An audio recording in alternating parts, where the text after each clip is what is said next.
इसके बाद है does not cooperate with the inquiry, inspections और investigation conducted by the board. SEBI officers आपके घर पे आई या फिर मान लो आपके ऑफिस में आई और वो जो मांग रही है आप उनको प्रोवाइड नहीं कर पा रहे हो, तो ये भी जो है नॉन कोऑपरेशन में आएगा कि आपने अच्छे से जो है इंस्पेक्शन में मदद नहीं की, और जो है इसके लिए भी जो है पेनल्टी आपको लगेगी।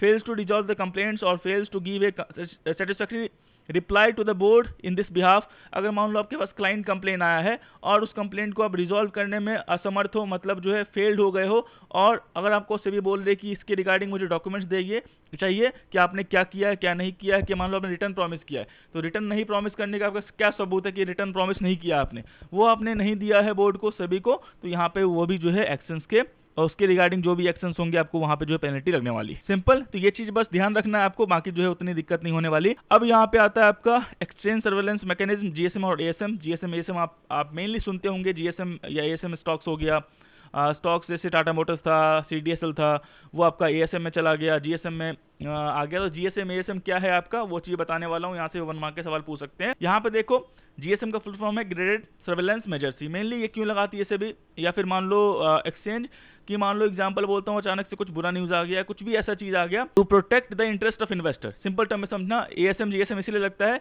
कि इन्वेस्टर्स के इंटरेस्ट को प्रोटेक्ट किया जाए, कि जाहिर सी बात है कुछ बुरा न्यूज आ गया, स्टॉक अचानक से 90% ना गिर जाए, इसलिए सर्किट लगाते हैं, फिल्टर लगाते हैं कि वहां पे अचानक से कोई लॉसेज या बड़ा लॉसेज जो है इन्वेस्टर्स को बियर न करना पड़े। तो यहाँ पे इसीलिए एएसएम जीएसएम जो है उसका कंसेप्ट आया है।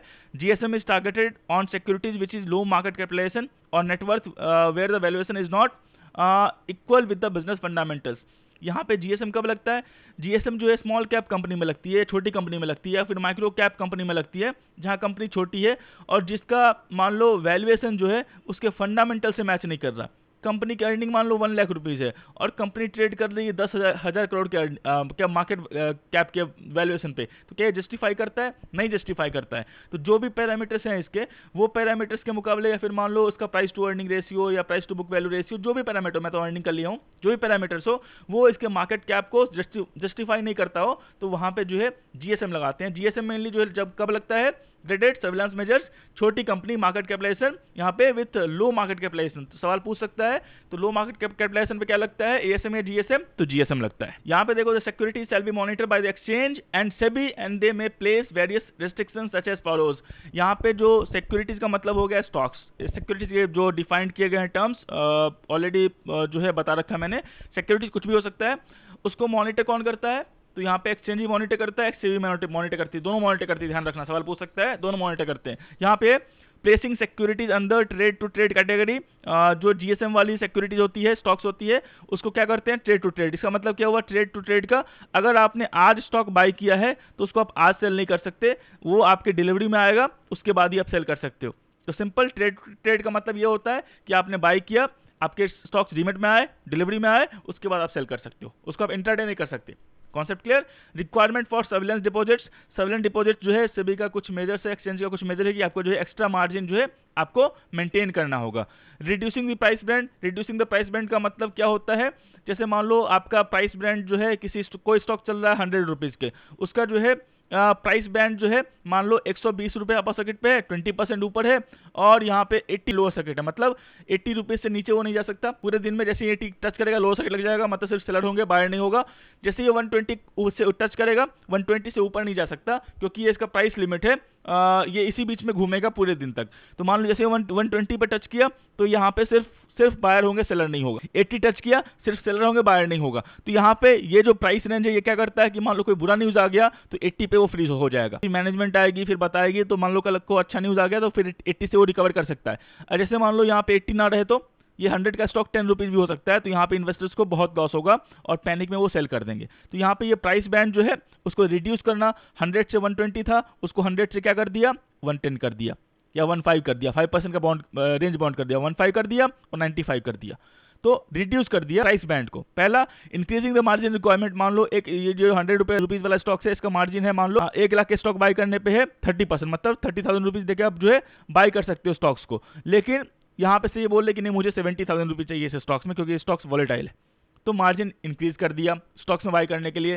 Freezing the price on the upside, upside और डाउनसाइड दोनों में जो है यहाँ पे प्राइस फ्रीज कर देना है। जाहिर सी बात है 100 का था तो 120, 110 या 105, मतलब उससे प्राइस ऊपर या नीचे नहीं जाएगा। तो ये है आपका जो है GSM। Further, members of exchange and trades in stocks, such stocks are also closely monitored। जो भी उस स्टॉक्स में ट्रेड कर रहे हैं सारे मेंबर्स को जो है क्लोजली मॉनिटर करती है। कौन? वो मॉनिटर करती है एक्सचेंज और सेबी, दोनों मिलकर करती है, ध्यान रखना। सवाल पूछ सकता है GSM का क्राइटेरिया क्या है, वहां पे देख लो। The criteria for putting a securities under GSM are as follows. Companies with net worth less than or equal to 10 crore. जो यहाँ पे नेटवर्थ 10 करोड़ से नीचे है, 10 करोड़ का होना चाहिए, सिंपल। या फिक्स एसेट जो है उसके जो है 25 करोड़ के होने चाहिए, but trading at a negative P or at a P multiple that is 2x the P of the benchmark index. Example बोलता हूँ, कोई स्टॉक्स है जो निफ्टी 500 में है, निफ्टी 500 का पी जो है वो है आपका, मान लो प्राइस टू अर्निंग रेशियो है मान लो 25, एग्जांपल बोलता हूँ। और ये जो स्टॉक्स है वो ट्रेड कर रहा है आपका, GSM वाला स्टॉक जो है वो ट्रेड कर रहा है आपका कितने पे, 50 के, यहाँ पे 50 या 52 के प्राइस टू अर्निंग मल्टीपल पे, पहला। दूसरा 10 करोड़ से कम का है, और जो इसका जो है फिक्स्ड एसेट जो है वो जो है इक्वल टू और यहाँ पे जो है लेस देन 25 करोड़ है। तो ये सवाल पूछेगा, तो ये चीज ध्यान रख लेना। 2x of the P of the benchmark index, तो यहाँ पे ऐसे स्टॉक्स को GSM में रखते हैं। दूसरा जो क्राइटेरिया है, the criteria is not applicable to securities already under suspension. Suspension का मतलब जिसको सेबी ने बैन कर रखा है या फिर जो निकलने वाली हो मार्केट से, उस पर ये लागू नहीं होता, ध्यान रखना।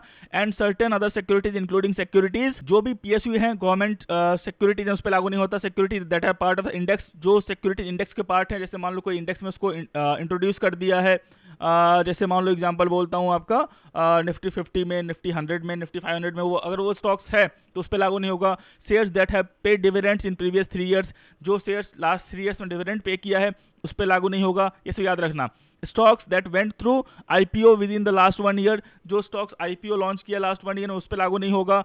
Those that are traded in the derivative segments, जो F&O में ट्रेड करते हैं उस पर लागू नहीं होगा। Securities with significant institutional holdings, जिनके पास FIIs DIs का सिग्निफिकेंट 30-40% होल्डिंग है, वो उस पर लागू नहीं होगा, simple. Securities with significant institutional holdings as those are currently undergoing merger and demerger under a scheme of arrangements, जो अभी जो है मर्जर डीमर्जर पे जा रही है उस पर लागू नहीं होगा। तो यहाँ पे कुछ क्राइटेरिया है जिन पे जो है ये सब चीजें लागू नहीं होती है। इंक्लूडेड इन GSM, यहाँ पे ये भी चीजें हैं जो GSM में इंक्लूड होती है। Companies with market cap below 25 crore, बोल दिया मार्केट कैप 25 करोड़ है, but trading at a P ratio that is greater than 2x of P of the benchmark index, or is trading at a negative P ratio with price to book value ratio that is negative or 2x of the price to book value of the benchmark index। जाहिर सी बात है, simple सी बात है, जिसका market cap 25 crore से कम का हो और जो अपने से जो उसका बेंचमार्क है, मान लो निफ्टी 500 हो गया, उससे वो 2x price to earning multiple पे ट्रेड कर रहा हो, या negative price to earning multiple trade कर रहा हो, या negative price to book value पे रेशियो पे ट्रेड कर रहा हो, या नेगेटिव जो है प्राइस टू बुक वैल्यू पे रेशियो पे ट्रेड कर रहा हो, तो यहाँ पे ऐसे कंडीशंस में वो भी स्टॉक्स जो है वो GSM में जो है यहाँ पे उसको इंक्लूड किया जाएगा। ध्यान रखना, ये सब GSM क्यों लागू होता है। छोटी कंपनियां होती है जहाँ पे मेनली रिटेल होल्डिंग ज़्यादा होता है, तो यहाँ पे पंप एंड डंप का जो है चांसेस ज़्यादा है। पंप एंड डंप का मतलब पंप एंड डंप, जो ओनर है खुद ही स्टॉक्स को पंप करेगा मार्केट में, प्राइस को ऊपर ले जाएगा, और ऊपर ले जाने के बाद फिर से जो है उसी स्टॉक्स को डंप कर देगा और प्राइस को जो नीचे ले आएगा। तो जाहिर सी बात है वो ऊपर पे बेच देगा और नीचे पे फिर से अपने स्टॉक्स को बाई कर लेगा, और यहाँ पे रिटेलर का लॉस होगा। इसलिए GSM को जो है बनाया गया है छोटे स्टॉक्स में, वहाँ पे सर्किट लिमिट या फिर मान लो जो भी चीज़ें बताई गई हैं ऊपर, वो वहाँ पे उसको इम्पोज किया जा सके। ये हो गया आपका GSM। यहाँ पे आपका ASM, additional surveillance measures. ASM mainly जो है बड़ी कंपनी में लगता है, जिसका मार्केट कैप जो है अच्छा खासा हो, जैसे मान लो CDSL हो गया था अभी हाल में लगा था, या फिर मान लो आपका टाटा मोटर्स हो गया था। तो यहाँ पे जो है अचानक से कोई प्राइस मूवमेंट हो गया लास्ट 2 महीने में, 1 महीने में, 3 महीने में, तो यहाँ पे कुछ क्राइटेरिया है जहाँ पे ASM लगते हैं। तो वो क्राइटेरिया मैं बता रहा हूँ आपको क्या क्या है यहाँ पे। While GSM identifies securities based on it's valuation, market cap के बेसिस पे कौन सा मेजर्स लगता है, GSM। ASM identifies and shortlist securities based on variations in the price and volumes on securities. यहाँ पे अगर मान लो उस स्टॉक्स में प्राइस में और वॉल्यूम में जो है मूवमेंट हुआ तो भी जो है आपको ASM लगेगा। It also take into considerations the percentage of volume traded by the top 25 clients in the certain cases। कुछ केसेस में क्या होता है, टॉप 25 क्लाइंट जो है स्टॉक्स में, अगर मान लो उन्होंने मैक्सिमम ट्रेड किया स्टॉक्स में तो भी जो है ASM लग सकता है। तो क्राइटेरिया क्या हो गया, मेनली मार्केट कैप के बेसिस पे कौन सा लगता है, GSM। इसके बाद मान लो प्राइस और वॉल्यूम के बेसिस पे क्या लगता है, ASM। या फिर मान लो टॉप 25 क्लाइंट जो है अगर वो ट्रेड करते हैं, मैक्सिमम ट्रेड एक्सपोजर है उनका सिक्योरिटीज में, तो क्या लगेगा, ASM। इसके बाद जो है यहाँ पे देख लो सब कुछ क्राइटेरिया वही है कि प्राइस बैंड रिड्यूस करना, चीज़ें करना, मेनली जो है इन्वेस्टर्स के इंटरेस्ट को प्रोटेक्ट करना है, यही जो है एएसएम जीएसएम का काम है। इसको मॉनिटर करती है एक्सचेंज और सेबी दोनों। यहाँ पे देख लो the various factors that ASM takes into consideration including the following variations between the high and low prices in the previous 3 month. Previous 3 month के हाई और लो प्राइसेस को ये काउंट करती है एएसएम कि उसको रखा जाए नहीं रखा जाए। Variation between the closing price over various time frames including 1 month, 60 days and 365 days.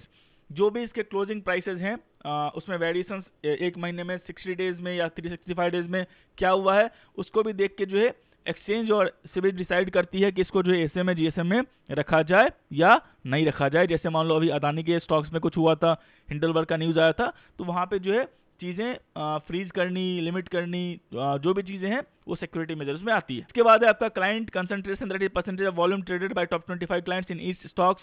Top 25 clients जो हैं या फिर 25% क्लाइंट जो हैं उसमें कितना वॉल्यूम कंट्रीब्यूट कर रहे हैं वो भी देखा जाता है।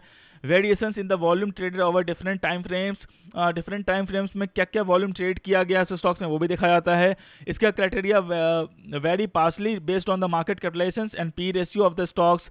यहाँ पे क्या बोलते हैं क्राइटेरिया मेनली जो है अगर बड़ा स्टॉक्स है जिसका मार्केट कैप 25 करोड़ से ऊपर का है तो वहाँ पे एएसएम के चांसेस हैं। लेकिन मान लो प्राइस बेसिस पे मार्केट कैप या प्राइस टू अर्निंग रेशियो बढ़ गया तो वो भी यहाँ पे सेबी और एक्सचेंज देखती है कि इसको जो है कैसे किया जाए। ASM is however not applicable for the following securities. जो एएसएम है वो इस सिक्योरिटीज में नहीं लगेंगे। ये सवाल पूछ सकता है मेनली, एएसएम जीएसएम किस सिक्योरिटीज में नहीं लगते हैं, तो यहाँ पे देख लो किस में नहीं लगेगा।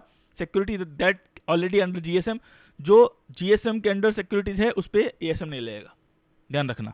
Securities that are placed under trade to trade segment, जो ट्रेड टू ट्रेड सेगमेंट में प्लेस किया गया सिक्योरिटीज उस पर जो है एएसएम नहीं लगेगा। ट्रेड टू ट्रेड का मतलब आपने स्टॉक्स लिया उसको इंटरडे नहीं कर सकते, डिलीवरी ही करना पड़ेगा आपको। Securities on which derivative products are available, जो एफएनडो में सिक्योरिटी अवेलेबल है उस पर एएसएम नहीं लगेगा। पब्लिक सेक्टर यूनिट पीएसयू जो है उस पर जो है मेनली जो है एएसएम नहीं लगता है। सिंपल, पीएसयू का मतलब जो गवर्नमेंट स्टॉक्स हैं। Once a stocks has been short listed under ASM the applicable margin of security raised to 80%। सवाल पूछ सकता है अगर मान लो कोई स्टॉक्स को एएसएम के अंडर सेलेक्ट कर लिया गया एक्सचेंज के द्वारा, एसएबी के द्वारा, तो उस पर मार्जिन रिक्वायरमेंट कितना बढ़ जाता है 80। अगर आपको 1 लाख का स्टॉक बाय करना है टीसीएस का तो टीसीएस पे मार्जिन कितना है 20%। सिंपल 20% है तो मतलब आप 20,000 रुपीज पे करके इंट्राडे ट्रेड कर सकते हो, मतलब 20,000 रुपये आपने पे किया और 1 लाख रुपीज का आप स्टॉक बाय कर सकते हो, मतलब ट्रेडिंग कर सकते हो। अगर ये एएसएम में आ गया तो यही मार्जिन आपका हो जाएगा 80,000 रुपीज, मतलब 1 लाख रुपीज के स्टॉक ट्रेड करने के लिए आपको 80,000 रुपीज पे करने पड़ेंगे। क्यों? क्योंकि यहाँ पे चांसेस है कि स्टॉक लोअर सर्किट में आना स्टार्ट हो गया तो आप सेल नहीं कर पाओगे, तो यहाँ पे ब्रोकर को रिस्क है, तो यहाँ पे इसलिए मार्जिन जो है इंक्रीज कर दिया जाता है। Simple concept clear. इसके बाद देखो such restrictions include narrowing the price bands and increasing margin to 100%। यहाँ पे जो है कुछ क्राइटेरिया में प्राइस बैंड बताया था मैंने, 100 है, 120, 180 है। 100 रुपीज़ का प्राइस स्टॉक्स है, उसका प्राइस बैंड मान लो 120 का है और मान लो 80 का है तो इसको रिड्यूस कर देना। 120 का है, 80 का है तो इसको रिड्यूस कर देना, इसको कर देना यहाँ पे 95 का और यहाँ पे कर देना 105 का।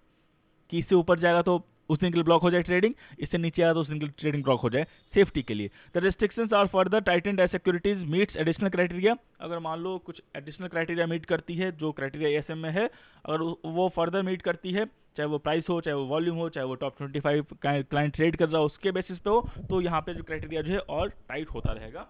ये चीज जो है आप ध्यान रख लेना।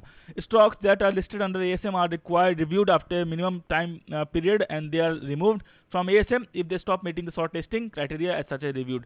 जो एएसएम स्टॉक्स है क्या वो हमेशा एएसएम में रहेगी? नहीं।